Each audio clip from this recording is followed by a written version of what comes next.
পর্যন্ত গোল নামক সোনাহরিণটি কিন্তু কেউ আদায় করতে পারেনি। শাহপুর একাদশ 0, অন্যদিকে বাসিদুপুর একাদশ 0। লাইটের পদে এগিয়ে যাওয়ার চেষ্টা, অর্থাৎ মাঠের পশ্চিম প্রান্ত দিয়ে এগিয়ে যাওয়ার চেষ্টায় মাইনাস করেছে।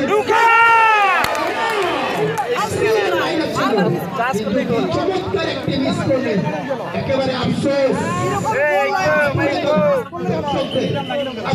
ভাষালেন, শাহপুরের দর্শকদের আফসোসে ভাষালেন, কিন্তু সেখানে টাচ করলে গোল হয়।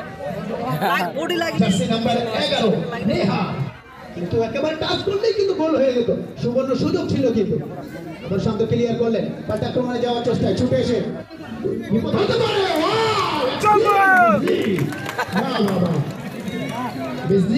চমৎকার ভাবে নিজের আয়ত্তে নিয়ে নিলেন এবং দর্শকরা উৎসাহিত করলেন।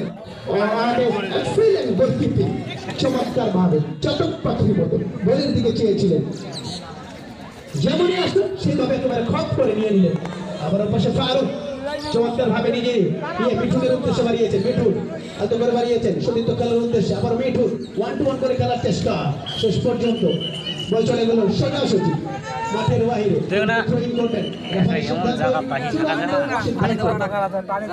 করবেন শান্ত, বাড়ি দরকার আছে।